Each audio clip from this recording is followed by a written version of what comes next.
Late night hikers. What is the creepiest thing you have seen while hiking? Story 1. Not hiking so much as a car camping, but we were way the hell out there in the middle of nowhere, on Bureau of Land Management land in Colorado. We drove for 1.5 hours down a Forest Service road and did not see another soul. You could see headlights and hear cars from miles away from our campsite. It is not like somebody could have snuck up unnoticed. We had 3 cars with us and 8 people. Just got done eating dinner, cleaned up. It was getting dark, so we went back to the cars real quick before hitting our tents for the night. Somebody had slashed the front right tire on each of the 3 cars with what appeared to be a box cutter. Everyone thought it was a prank, but it became very apparent, very quickly, that it was not. All of us were beyond spooked, like panicking. Scary to watch spooked. We all had spares, and one guy had a gun, so we threw on our donuts while that guy literally guarded us and got the hell out of there. I still have nightmares about it sometimes. Just knowing there was some person, probably watching us, maybe wanting to harm us, makes me feel physically ill to this day. Edit, to answer some questions. This was south of Gypsum, and it was 100% not private land. This was a marked Forest Service road in an area with dispersed camping I had visited several times before. There were 3 guys and 5 girls. The guys were all together cooking the whole time leading up to us discovering the tires being slashed. These people are my best friends, and this would be wildly uncharacteristic of any of them. For those wondering how we did not hear it, our cars were parked around 30 yards away from our fire and tents. And a car coming down a road is easy to pick out from the sounds of nature. A gentle hissing gets lost in the wind. We heard it as soon as we started walking up. The tires were slashed on the exact same spot on the sidewall. It would be almost impossible for something on the road to puncture the tires like that. Also, there was no cell service. We called the cops and ranger as soon as we got back to the highway, told them exactly what Forest Service road we were on, and gave them coordinates. But there is not a lot for them to do. Cop told us it was good we were packing, and to be careful out there. Story 2. The creepiest, though, happened about 2 months ago. I left the house around 1:30 in the morning, and it started off as a normal walk. I wandered around the town till about 2 in the morning when I decided to go home. I was walking back the route I had come when I noticed a black van meander down the street. Did not really pay too much attention to it, though, at first. I did pay attention, though, when I saw it slowly drive by me for a second time. I was not entirely sure it was the same van, though, so I just continued walking. But this time I kept an eye out, and lo and damn behold, about 10 minutes later, the same black van came down the street again. This time I knew for sure because it did not have license plates. Now I was fairly scared, so I picked my pace up a little bit. When the van came around again this time, it stopped in the middle of the road a few houses in front of me. I stopped, turned around, and booked it back in the other direction. I made a few turns onto different roads and then ran right into someone's yard. I waited behind their fence, and the same van came down the street. I assumed that when they could not find me, they finally decided to go away. But I waited in that yard for about 20 minutes before I ran back to my house and practically threw myself through my bedroom window. Story 3. Not so much hiking as walking home after work one night a lot of years ago. I normally got off around 7 in the evening, and my walks home were uneventful. However, this night I covered a half shift for someone and worked until 11 at night. There was a trail behind some train tracks I would take home to avoid walking beside traffic and whatnot. I came to realize that night those trails were a lot different at 11 at night than they were at 7 in the evening. I happened across a guy who was laying by his bike moaning in pain.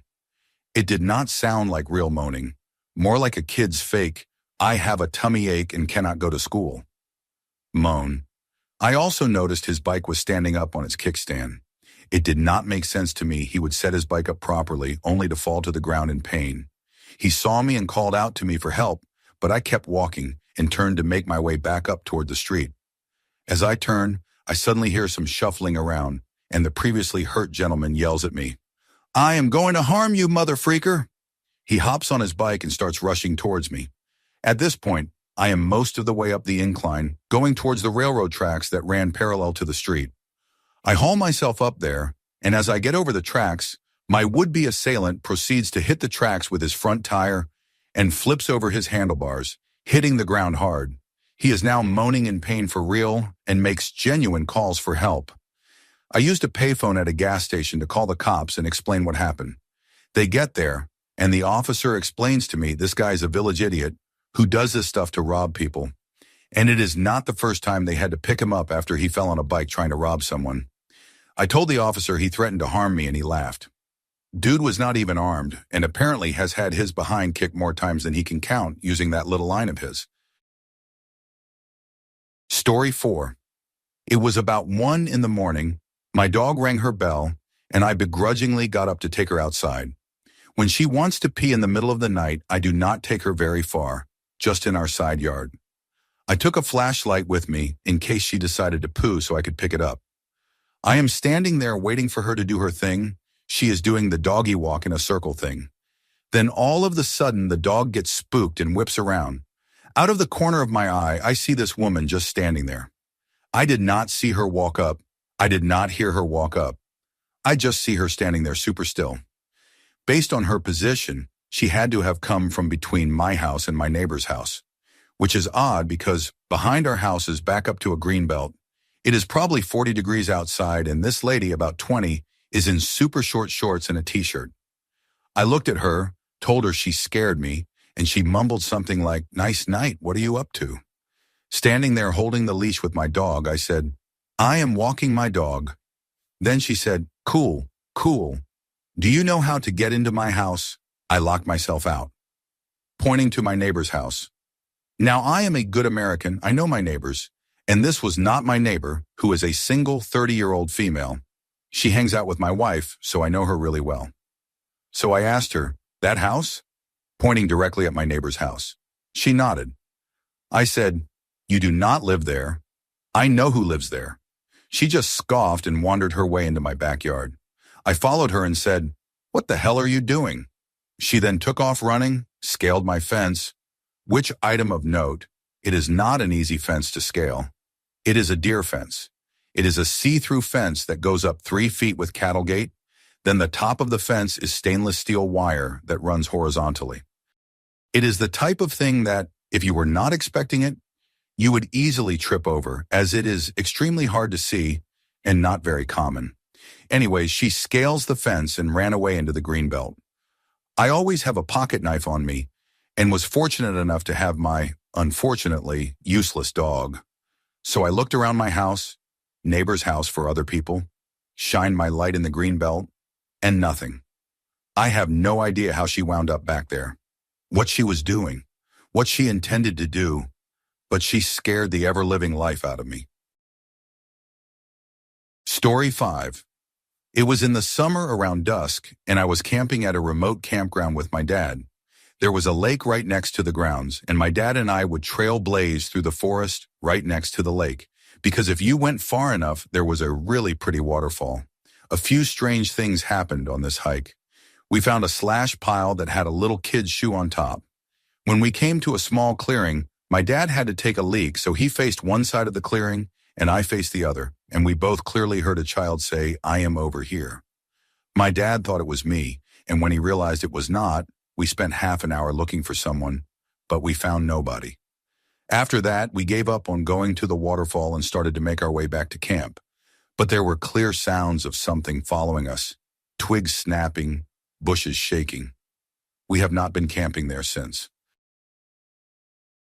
Story 6. I was walking around my neighborhood alone once, enjoying the night air and watching the stars. There was this little pond near my house with a wooded area that had trees, a bench, and a rope swing that went out over the water. I sat down on the bench to look at the stars, and I heard some rustling off to my right towards the trees. Bears were not uncommon where I am from, so I took out my flashlight and shone it around over there. I did not see anything. It freaked me out, so I kept my flashlight on and my senses aware, but I stayed on the bench to mull over my thoughts and watch the sky some more.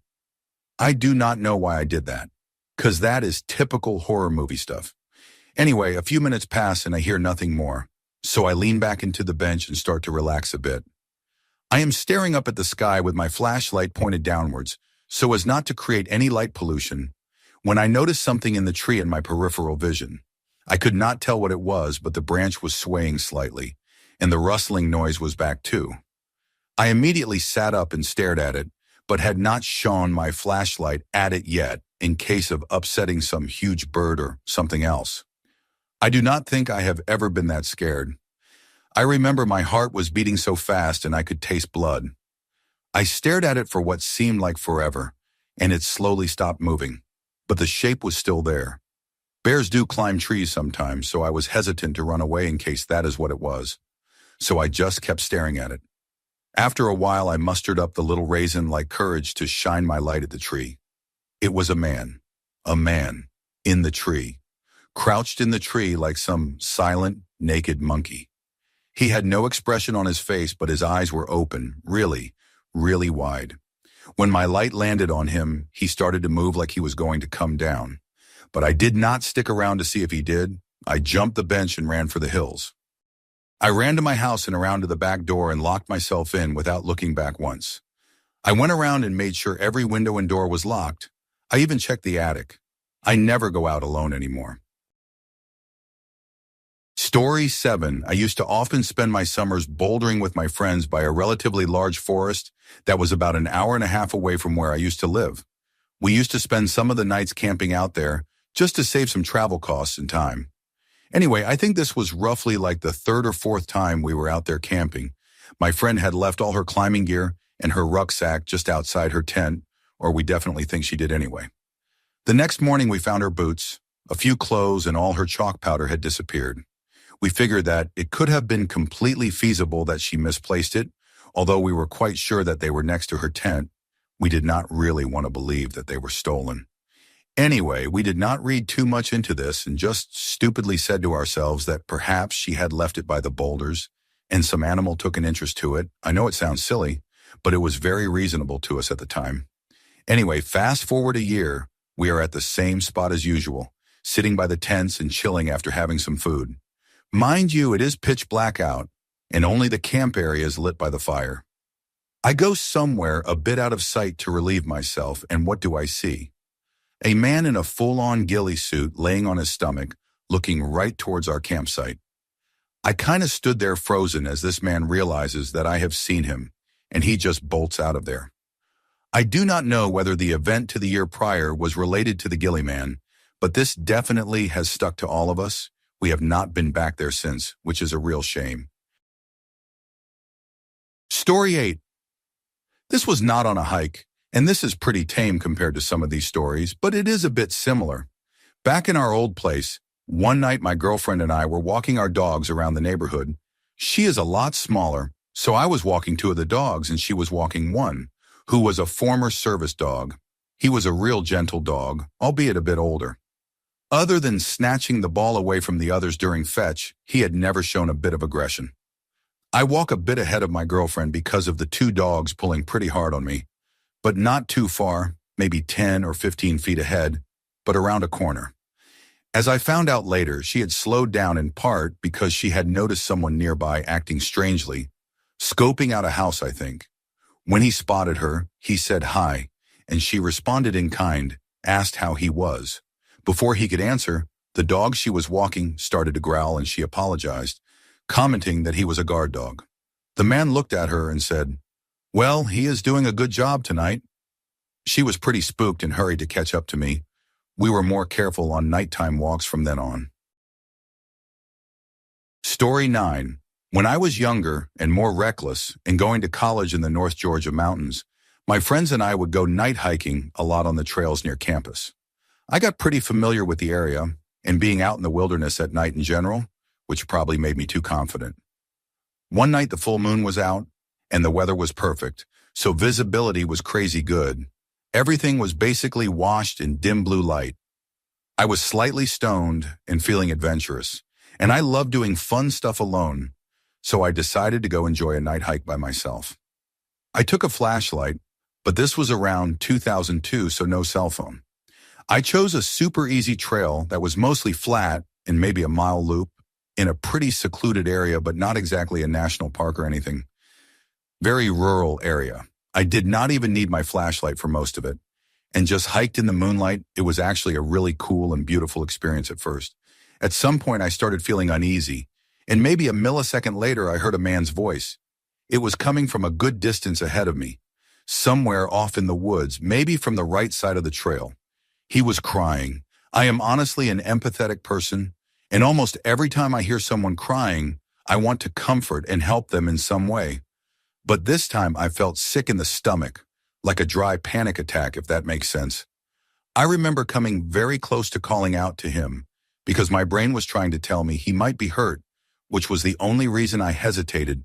But it was like my body shut my voice down before I could say anything, and I knew I had to stay very quiet. He was sobbing like he had just found out a loved one had died, but also gibbering and almost babbling, like he was less than a person.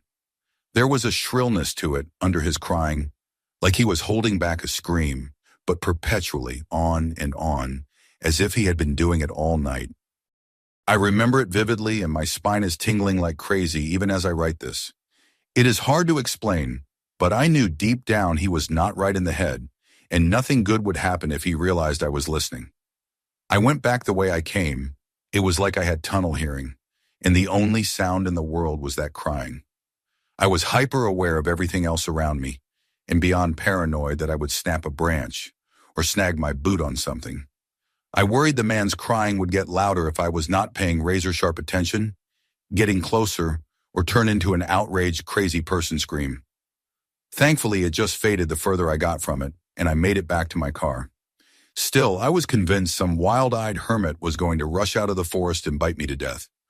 Right up to the second I locked my doors and got out of there. I finally had the rest of my panic attack on the drive back. I managed to park back at campus, and I just sat in the car and collected myself. Adrenaline is very powerful. I have never felt a shred of guilt about leaving that man crying out in the woods in the dark. I know I was slightly stoned, but slightly is the key word there. I am convinced to this day I was in very real danger that night. Definitely not as intense as most of the stories in threads like this, but sometimes I get that same sick feeling deep down whenever I wonder what might have happened if the moon had been less bright, or if I had been more responsible, and I had decided to use my flashlight even once. He would have seen me for sure. Story 10. I had a group of friends who used to get together and play manhunt in a local park at night. Just a different way of saying a big game of hide-and-seek tag where 3 people start off it and everyone else goes and hides in the park. As they find and tag people, they become it as well until eventually there's only 1 to 3 people left. Then we start again and play into early morning. Well, one night I was it with my friend and his younger brother. We were heading to the middle of the park, to a hot spot for hiding places. There is a long stairwell that leads up a huge hill to a pavilion and field. We were slowly walking down those stairs, maybe halfway down, when we noticed 2 people way below us. Thinking it was one of our friends, we yell out, "Hey, who is that?" Instead of the normal reaction, which is to call out your name then the sprint away trying to avoid getting tagged, a strange voice responds, "Who the heck are you?" We at first started sprinting down at them, like we normally would, but then we realized they too were sprinting at us. We do not even hesitate. We turn around and sprint up the stairs as fast as we can, adrenaline kicking in, hairs sticking up on the back of my neck. We make it up on top of the hill and pause when I look back, and they are right behind us, not more than 10 feet away, which is absurdly fast because of how much distance we had had between us. We lose it and start sprinting as fast as possible to the park trail that wraps around the entire park and leads to a road where one of our friends lives, and that we use as a meetup spot between games. It is a 2-mile run back from where we are, so we book it, sprinting as if our lives depended on it, occasionally looking back and seeing the 2 people following behind. As we get nearer, our energy is spent, but we push on and make it to the street, looking back, and there is no sign of the 2 strangers. All of our group is back at the house, lounging on the driveway, having decided to prank us that night, and while we were off in the park searching for them, they would meet back at the house until we gave up. We shared our story with them, and some laughed in disbelief. Others wanted to search the park for those 2 randoms, but we never discovered who they were. All I know is that they were incredibly fast and very shady. Story 11.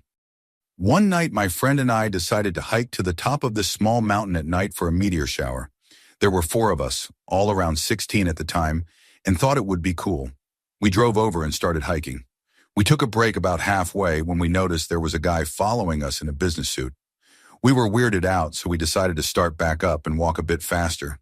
But by the next time we stopped, he was like 10 feet away, so we bit the bullet to see if he would just walk by. He did not. He stopped and asked if we were there for the meteor shower and if he could walk with us. Weird, a 30-something-year-old man in a suit wanting to hike with 4 16-year-olds, but whatever. As we were walking, my friend and I noticed he was walking really close to our friend, the only girl in the group, like he could smell her shampoo close. We got to the top, sat down, and he sat down almost right up on our friend. With her reasonably freaked out, I made an excuse on why we have to leave early, and we promptly booked it out of there, nearly running the entire way down. When we got back to the car, we thought, cool, we ditched the weirdo. But no. When we were all in the car, my friend pointed out that this guy is full on, sprinting down the trail and towards our car with a large stick. Being in a car, we just drove out of there very shook up. We chalked it up to some man on some kind of drug. But 2 days later, we all got a text linking us to a news report about a man that had harmed his wife and then proceeded to harm another girl later that night on a hiking trail. It was the same man at the same hiking trail. We never told our parents about the incident and never went back there. Story 12. A few friends and I went on an overnight hike in the Rockies behind our little town a few years back when I was in high school. Our camping site was pretty far up there, and it was getting dark. The spot we were at was nestled in a grove of trees, secluded from the wind and elements, so we decided to stop there for the night. The 4 of us built a little fire and ate dinner, then just talked for a few hours. Then all of a sudden, my friend leaps forward and douses the fire with our emergency water, plunging us into complete darkness. Needless to say, the rest of us were pretty upset as there was no reason for him to do this. He quickly shushes us, and we realize he is absolutely terrified, like so scared he could not even speak or move. The rest of us managed to get a few words out of him, and he tells us to look up on the ridge where we should have been camping at. It was pretty far up, so it was kind of hard to see at first, but that sight will haunt me for the rest of my life. There was a fire, a big one, like a bonfire sort of thing. Around the fire were several figures, moving in a slow circle. They were humanoid, but not quite. They had arms and legs like people, but something just seemed different about them that I cannot really explain. Almost like the limbs were too long and skinny or something, but maybe not. Anyway, these figures just moved around the fire in a really slow circle over and over again. My one friend claims he could hear them singing something, but I do not remember anything. Importantly, there was one standing off to the side a little ways, leaning with his arm on a tree branch above his head. It really creeped us out, but we were able to sleep it off. We figured it was a scout troop having a camp or something. Morning came, and we finished off our hike to the peak, and on our way down, we passed the place. We saw the figures and decided to check out the camp. It was completely deserted. It was obvious that there had been a fire, and there were footprints everywhere. Inside the fire pit was a small mound of charred animal bones, probably chipmunk, and a pile of 4 or 5 rodent skulls that had been burned. Creepy, right? Then we look over at where the one figure was standing. Blood. Not a lot, but enough to be of concern, or anything but enough to be creepy. Then we see the tree branch he was casually leaning against. It was well over any of our heads, and I am over 6 feet. That would mean that in order for the figure to lean against it like he would need to be at least 7 feet tall. Needless to say, we got off that mountain very fast, and I have never been up there again. We called the Fish and Wildlife Rangers and told them what we saw. They said it was probably just a bunch of kids messing around and not to worry about it. It might have been just that, and we let our imaginations run wild. But all 4 of us swear to this day we all saw the same thing, and it did not look like a bunch of kids in the dark.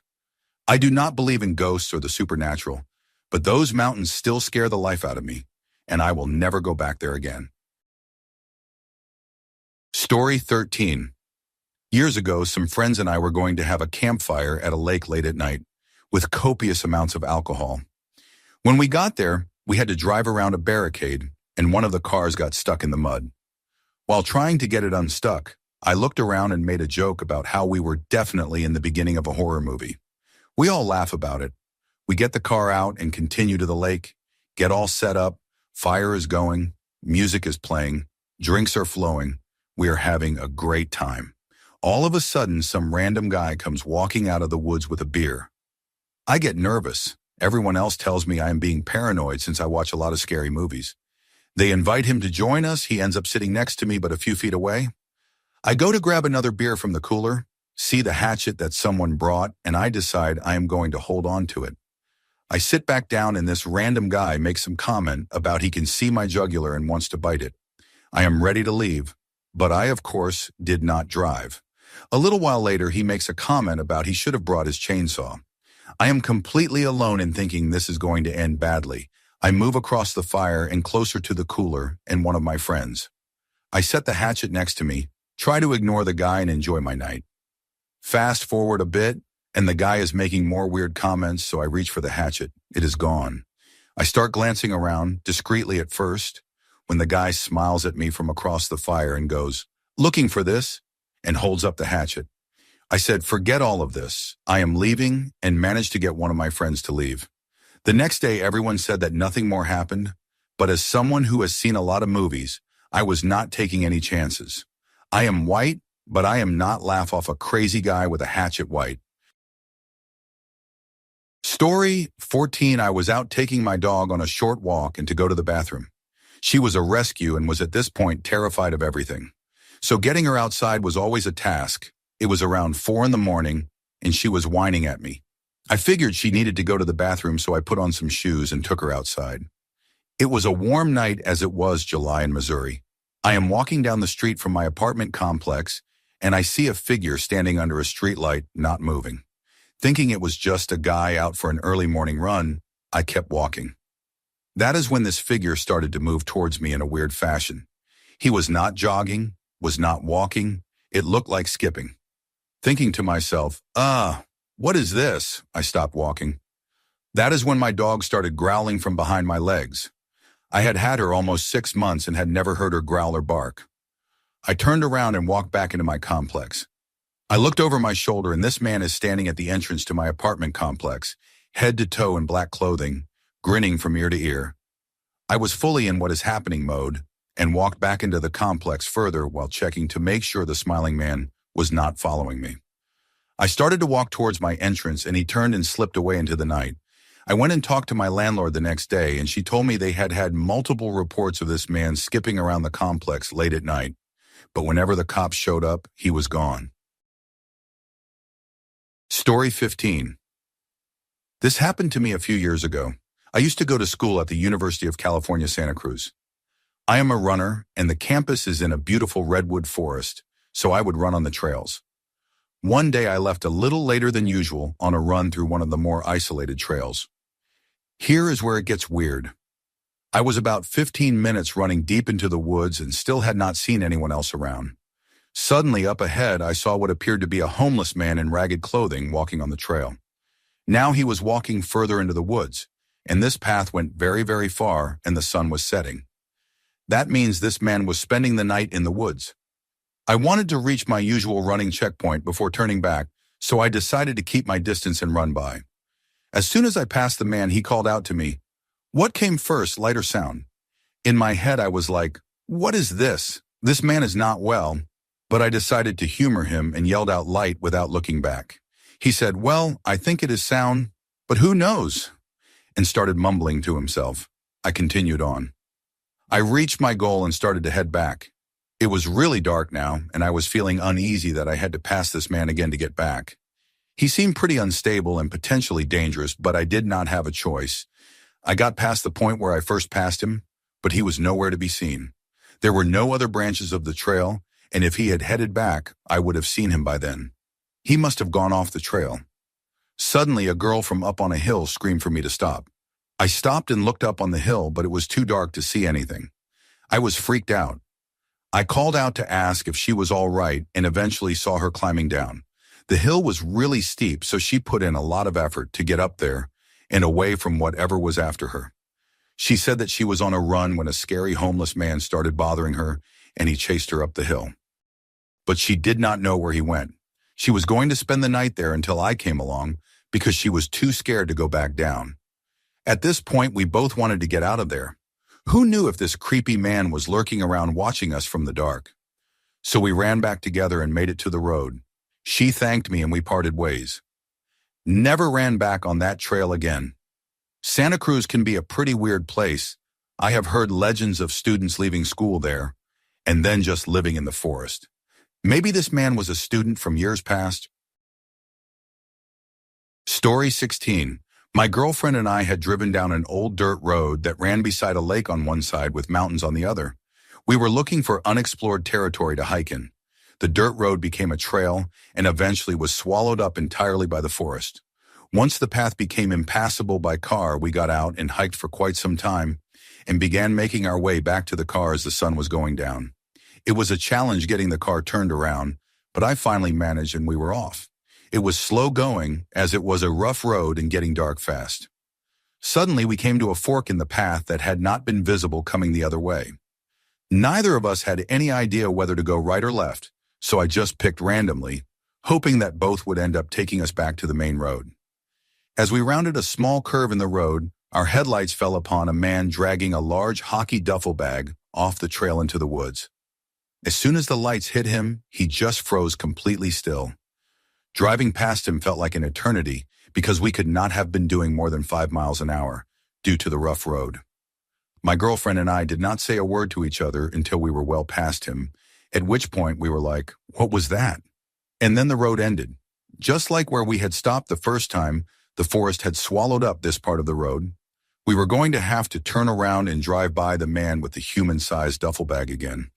I told my girlfriend to buckle up and hold on tight because at the first sign of trouble, I was going to speed out. We came to the spot where the man was and he was nowhere to be seen. We eventually made it to the right path and got out of there. The weirdest thing about it was that there was not a vehicle anywhere near this man for 50 miles in either direction. We would have seen it if there had been. We had traveled as far as possible both ways, and there just was not any place to pull off of the road. How did he get there? Where was he going? What was in the bag? Story 17. I was walking through the woods after fishing for the better part of the day. I decided to stay out real late and try and fish up some bullheads from a local watering hole. I was only about 13 and stayed out way later than I normally would. Usually I would take a trail home, but decided to cut through some thicker brush to get to my grandparents' house so I could call my mom. I knew she would probably be freaking out a bit, even though this happened from time to time. There was an abandoned graveyard on my route. I do not remember what the story was about it, but I knew it was there. I had wandered past it before, never really checked it out. It is all overgrown and wild.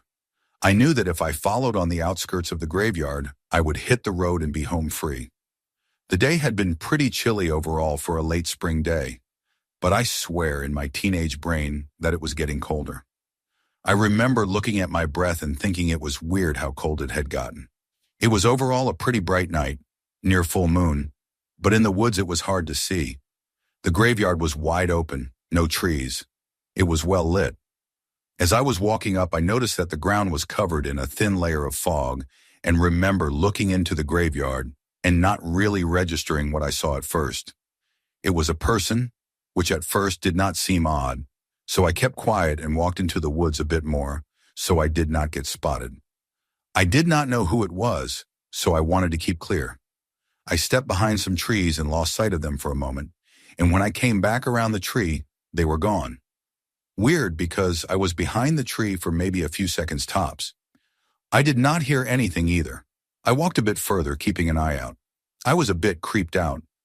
Near the graveyard was a rundown barn or something like that, I am not really sure, but as I got closer to it, I could see that someone was inside. I got a good look, and it was a woman, probably in her 50s. The way the moonlight hit her made her look incredibly pale.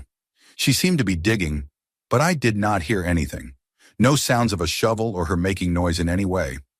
I was maybe 30 feet away. I could see she stopped and disappeared behind some debris. I decided to get out of there and quickly moved to get out to the road. I tried to keep track of her, looking for where she went, but I could not find her. It was like she literally disappeared. I kept going and came out to the road. The fog was pretty much covering the road, a small country road, fields on one side, woods on the other. As I walked down the road, she would randomly appear behind and in front of me, and I started hiding and basically playing cat and mouse. Each time I saw her, she was hard to see, only in the moonlight and stuck to the remnants of some of the old houses nearby. She always looked pale, never made any noise. Once I got past that part of the road, which had a number of barn foundations and home remnants, I never saw her again, and it instantly started getting warmer. Creeped me out, and I never went that way again. I do not know who or what that was, but I told my uncle about it, and he went and checked it out, thinking maybe someone was trying to excavate the graves. He said there was not anything messed with. They thought I was lying. Still gives me the shakes just typing this out. I know it was most likely someone wandering around looking for stuff or checking the place out. But what teenage me remembers did not seem natural. It was also weird that she never made noise. She also seemed to be able to just appear and move around me. At one point, she was right behind me, and I swear a moment later, she was in front of me. Story 18. About a year ago, I was taking a walk at a local nature park. It is rather big, right alongside a big inlet river. I tend to cycle up there, as there is plenty of drops and jumps for me to do on my mountain bike. But this one day or night was a bit weird, when you can just feel something in the air. I was going about my business as usual and realized it was getting pretty late. Like not dark, but the light was beginning to fade. Not many people were there that day, but all day I just felt like I was being watched. I lined up a drop which runs next to a set of stairs, quite a long one. Right as I hit the drop, I hear this almighty squawk.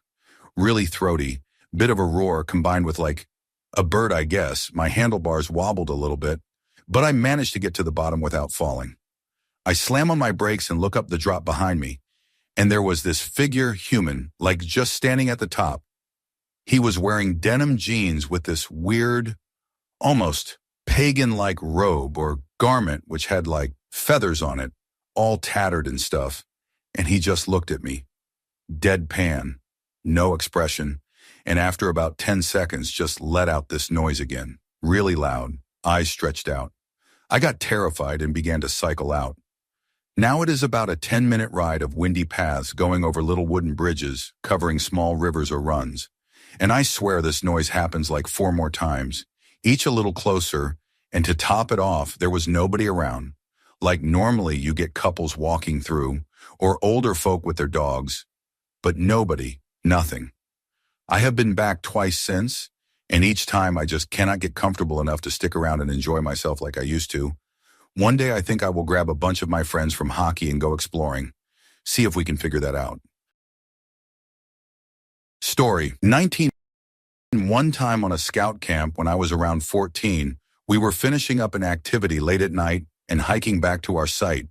The leader of our group, no adults mind you, had the map and instructed us to make a turn into a secluded part of the forest where we walked for a good 20 minutes without reaching any sort of destination. Just as we were about to turn back, someone pointed out that there was a tree stump that looked like a massive dog laying down about 100 meters away. Jokingly, one of my friends at the time started howling like a wolf as a sort of mock communication with the perceived dog. And by all that is holy did it scare the living life out of me when I thought I saw its eyes open and glint back at me, then sit up, then stand and start slowly walking towards us. At this point we froze, all losing our composure in all senses of the phrase, and tried to ignore it in the hopes that it would be fooled into thinking that we were trees or something. Is that not what it is meant to make dogs think? Still it came closer to us, creeping slowly, calculated, as if it could jump at any moment. We stood there as a group of 5 or so not so brave, now Boy Scouts panicking and trying to figure out what we should do, whispering as quietly as possible about whether to make a bolt for it, as the canine figure was around 40 meters away from us now. I was beginning to make out more detail. A very long jaw that hung half open, big paws that stepped with visible agility and power. A rather large figure around the size of a Siberian husky. Someone suggested running back while we still had the distance, and in our unease we chose this option quickly and bolted as fast and as hard as we could. With quite literally every fiber of my being, I was propelling myself forward as fast as I could, regretting not exercising more and wondering how we would fare should we be unable to outpace the beast. No sooner had we sprinted for around 2 minutes that we had turned a large bend and checked behind us to see if there was anything that could potentially spell our impending doom, which there was not, thankfully. I was rather confused at this stage. Why did it not chase after us? Perhaps it was roped to a tree as someone's pet, or it was old and could not keep up. Either way, we all tried to laugh it off and were just about to check the map to recorrect our route back, both to get some rest and to tell the story of how we all nearly died to our other friends and leaders, when we heard the rapid scraping of paws on gravel and turned to see that the animal had decided to follow us and continue the hunt. I do not think I had ever run so fast in my entire existence before this point, but I was so scared at how fast that dog ran at us. We all bolted as fast as we could for the turnoff and headed towards our camp, maintaining the ludicrous speed that was becoming all the more crucial as the dog approached us. We reached the turnoff and found that it was a steep uphill slog, because of course it would be. Continuing up the hill at breakneck speed, we were all running for our lives and all contemplating the meaning of it simultaneously. Just as we reached the top of the incline, we heard a sharp whistle call from a long way back and noticed a figure standing in a sort of lumberjack-looking outfit at the bottom of the hill. The dog pulled a complete turn immediately and left us to our thoughts after that. One of the adults at our campsite found the man later and spoke to him about what had happened. Apparently, the dog was trained to retrieve hunted animals and as such figured we were a target and so pursued us as a target. Probably one of the scariest things that has ever happened to me as a kid. Story 20. I have spent many a night hiking in deserts and mountains and never felt uncomfortable or saw anything creepy until the time I looked up. I took a night hike to some petroglyphs not too far from Durango in Colorado. I was alone. It was about an hour hike, and it was just after midnight when I got to the petroglyphs. Checked them out, then sat on a ledge and took out some summer sausage and my flask of whiskey. I look up to the sky, and way up there is a speck moving pretty quickly. I have seen this before and been told it is the International Space Station or a satellite. So I am watching it zoom across the sky, thinking how cool it is when it suddenly reverses direction. My mind is doing mental gymnastics trying to figure it out. Maybe 2 satellites passed each other, and I lost sight of the one I was originally watching. Except it happened again, and it went back the other way on a slightly different course. I actually stood up and said, "What is this?" I do not know much about space, but I felt really uneasy watching that white speck way up there, doing that like my mind is seeing something it knows should not be happening. And then I felt a sense of dread, which was bizarre. And then I lost sight of the speck completely and quickly made my way back to my truck. Story 21. I was not hiking, but I think this story is worth telling anyway. One night around 3 in the morning, I was driving home from a friend's house just outside of the city. The 4-lane road was a very busy one during the day, but was totally dead at this time of night. As I approached an area wooded on both sides with a bridge overhead, I noticed from far off that there was a figure in the middle of the road, so I started slowing down. As I got closer, I realized it was a woman with matted hair and tattered clothing who was facing my direction down the center of the lane, and there was something in her mouth. After a moment, I was close enough to see that it was no small amount of twigs and small branches clutched between her teeth and sticking out both sides of her mouth because she was biting down on them. Her eyes were wide and bugging out, looking at my approaching vehicle. I know this might sound odd since I was inside my moving car, but I think I let out a little scream because the sight was disturbing and I came upon her so quickly. What was worse is that I quickly changed lanes to go past the woman, but whichever direction I went in, she moved quickly and decidedly toward my car, as if she was going to jump in front of it. I swerved a few lanes over to give her a wide berth, drove past her, and just kept going. But the feeling took a while to leave me. And the walk from my parking spot to my apartment in the dark a few minutes later was an uncomfortable one. To this day, I think it is the eeriest thing I have ever seen. Story 22. My story became creepy after the hike, not so much during. It was a mild December day in New England, and my then girlfriend and I decided to do a short evening hike at a local state park. An easy trail up to this old stone tower or structure. We brought a little weed with us and hung out on top for quite a bit until it started to get dark. We smoked a bit, talked, and enjoyed the views. The tower overlooks the trail heading up to it, and as we were up there, we noticed someone walking up the trail to the tower. It was a man dressed in black, just casually making his way up. Now me, being a teenager at the time and a little stoned, glanced to see the man coming to the tower and quickly packed up my stash for discretion. We decided to just start our hike back as it was near dark anyways. But as we make our way down each of the 3 or 4 levels of the tower, we realize we do not see the man. The stone structure is large but open and with many windows, so I kind of look around curiously just to see who had hiked up. No sign of him, and no sign of him around or on the trail either. You can see a good distance in every direction leaving the tower, certainly enough to see someone a few seconds after they turned around to leave. He had left somehow, it confused me, but I was also kind of stoned, so we paid no mind to where he went really, and just made our way back to the car. Now where it gets creepy is that a few months later, I found out that my experience was not unique. I discovered that there were similar stories about a ghostly legend of the state park. I was really interested in the paranormal at the time, and while researching local ghost stories online, I found the story of the man dressed in black. He is sometimes seen near dark walking up to the stone tower, and some claim that if you keep your eyes on him long enough, he will just disappear. I was flooded with chills when I read about it, and I am just glad that ghost did not cross my mind when I saw him.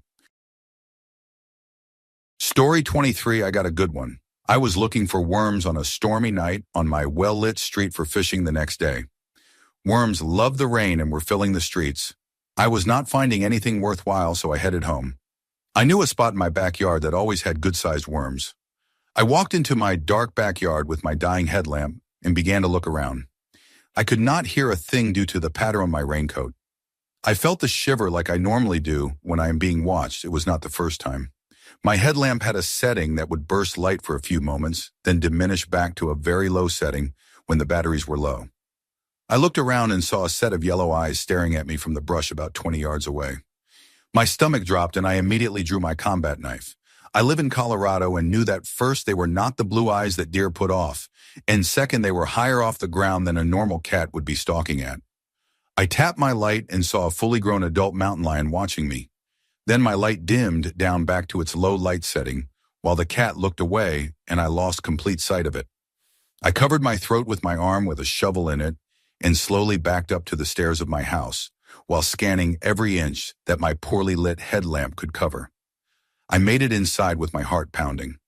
I believe that if I would not have had that feeling, I would not be here today. My back was completely turned to the cat, and it could have been on my neck in a matter of seconds, harming me. If you are ever in the Rockies, scan at night, and if you know you are being stalked, face the cat, cover your neck, and back up to friends or a safe location. For every one cat you see, at least 10 have seen or stalked you. Story 24. Me and my family went to our local mountain to look at the massive amount of snow it had gotten in the past few days. From Arizona, so snow is rare. We were walking down the trail when all of a sudden our dog stopped and started to growl down the path. Now this dog scares himself awake with his own fart, so he is easily scared off. But not this time. He just looked down the trail and was growling. We tried to get him to keep walking forward, but he would not walk forward and was being dragged as we tried to keep going. We stopped and tried to pet him and make him feel better, but he would not even look at us, just whatever was behind us in the trees. He was smelling or seeing something that he did not like, and when me and my father tried to go down the path alone, he would start barking at us as if he was so scared for us and was panicking that we were getting closer to whatever he did not like. We stopped and just went back down the trail back to our cars. We told everyone that was coming down the trail what we heard, and most of them blew us off, but some just turned around with us and walked someplace else. I am happy we never found what he was so scared of. I am sure it was a bear or maybe a mountain lion, but it could have been anything. Story 25. We were camping upstate New York at a New York State campground. 40 other campsites and it was at capacity. 10 at night is quiet time and enforced. It is around 1 in the morning and everyone is asleep. I am dreaming and in my dream hear a young girl yell out, "Help me," from pretty far away. In my sleep I am thinking, wow, that is weird and realistic, and I hear it again and I wake up this time. I check on my kids, okay, they are still there. It is pitch black outside, and every time I heard it, I was asleep, so maybe I was dreaming it. Then I heard it for the third time, "Help me," being not yelled but loud with a definite sense of fear and urgency to it, and she is deep in the woods away from the campsite. This time it sounded further away than the last. I am now trying to figure out what to do. Is somebody dragging her to her harm? Is an animal attacking her? The middle of the night and it is pitch black outside of the tent. I arm myself with my pocket knife locked open and I leave the safety of my tent ready to defend, wondering what the news articles will say about my heroism and subsequent end from a murderer or wild animal. At this time, there are other campers yelling out, "Where are you?" followed with only a response from her, "Help me," which is getting further and further away. I am kind of freaked out at this point. So maybe 4 minutes have passed and other people have joined in the search. We hear somebody say we found her. I walk around to one of that site with people that were searching for her, and they said they found her. She was sleepwalking and walked into the woods. Apparently she does this a lot. Going back to sleep was challenging. Story 26. I have a large farm in Gippsland, Australia. Most nights I would walk the fences with the dogs just to relax. This walk would usually take an hour and a bit. This one year in winter, we had a very large collection of dead trees in the back paddock that we had decided to burn, started the fire in the morning, and let it burn all day. Every so often, I would go and check that it was okay. So it gets to night, and around 9 at night, I decide to go for my walk and check on the fire, go to get the dogs, and they just stayed in their kennels, which was strange, but they had a big day herding. As I get down towards the fire, I just get this chill through my body and start to feel unsettled. At this point, I just beeline to the fire. As I am about 5 meters from the fire, I see a figure to my left, but behind me by about 50 feet. At this point, I think it is one of the dogs that has finally followed me. I turn to call it over, and I get no response. I whistle some commands and still no response. It is just standing there. I am terrified at this point and move closer to the fire and grab a burning branch. I start to think I am in danger. It is a wild dog, my wife will find me mauled. I decide to rush it and hopefully scare it off. I take 2 steps and this thing takes off like a bullet. The only noise is when it jumps the fence and hits the bush. I run back to the house to find the dogs all where I left them. The next day I go to check the fire with the dogs. Both of them refused to get out of the vehicle and even the cows would not go near the area. I stopped walking after that, and now I carry a knife with me when I go in that area of the farm. Story 27 was not hiking, but was camping near the Appalachian Trail when I was a teenager, admittedly to go drink on the 4th of July. Lived near the Appalachian Trail my whole life, so knew that it was a ripe spot for meth users and serious poverty. We had chosen a nice big clearing that was next to a parking lot, but we knew the area well enough to know that it was not a very visited spot, had to drink somewhere. Woke up in the middle of the night to a low hum of some type of vehicle, dismissed it as being in the parking lot. Fell back asleep. Next thing you know, the ground was shaking, felt the ground almost compressing, so the car could not be more than 2 or 3 feet from our tent, driving at a slow pace with the headlights off.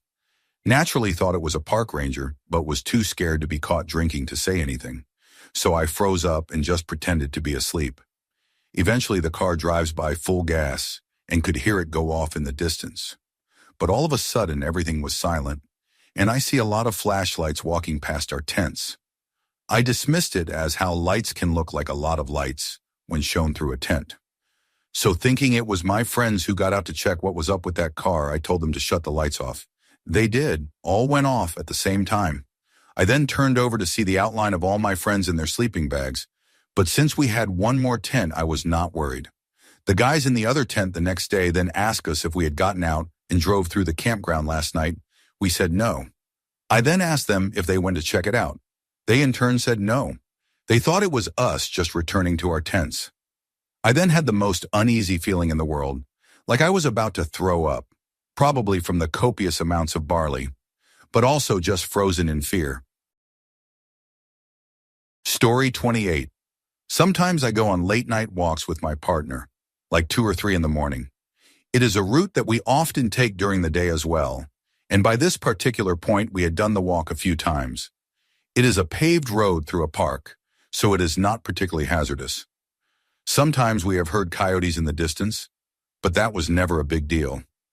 I like to listen to the frogs and other night noises. Reminds me of where I grew up. But this one night we decided to go out when it was way too dark. Overcast, very little moon. A dark night. Part of the road is covered by trees, so it was even darker. We are walking slowly just for safety.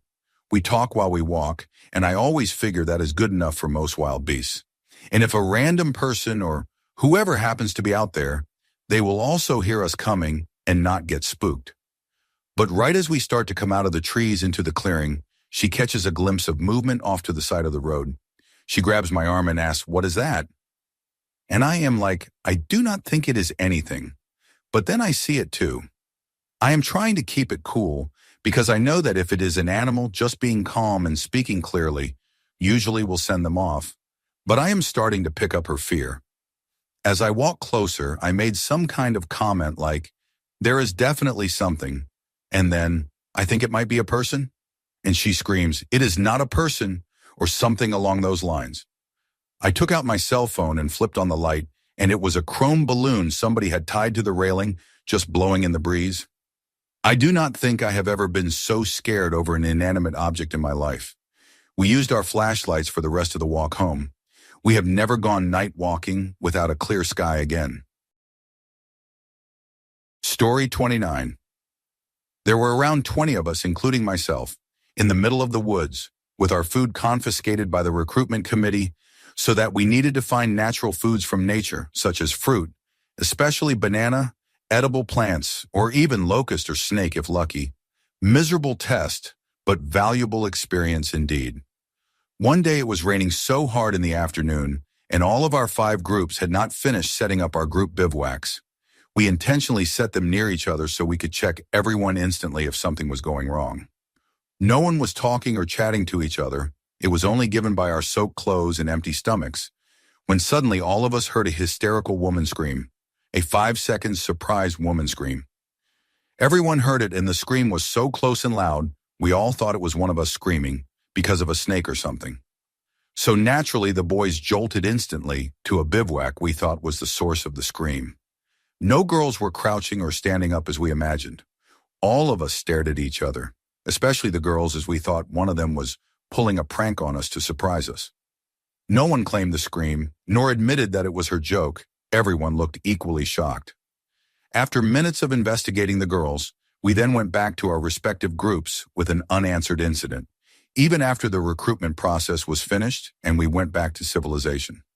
After we officially became members of the club, we shared that story to our seniors, and it turns out the place my batch used to set bivouacs was the first time to be used in 5 years. And the last batch used that part of the woods experienced the exact screaming incident, also without any logical explanation, and they chose to base that incident as their batch name, Forest Cry.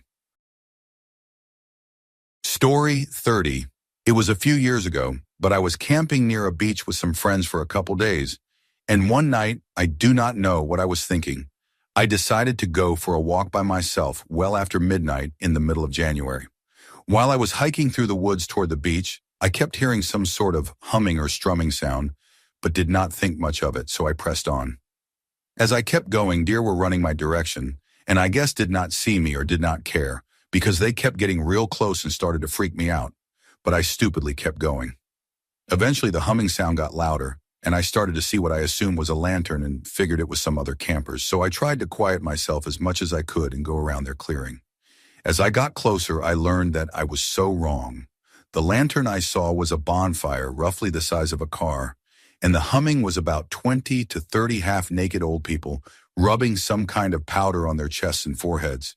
They were all dancing around the fire and humming or chanting, while one of them just strummed the same 3 chords on a broken-looking guitar. Needless to say, I was spooked to all hell, so I started to backpedal as slowly and quietly as I could.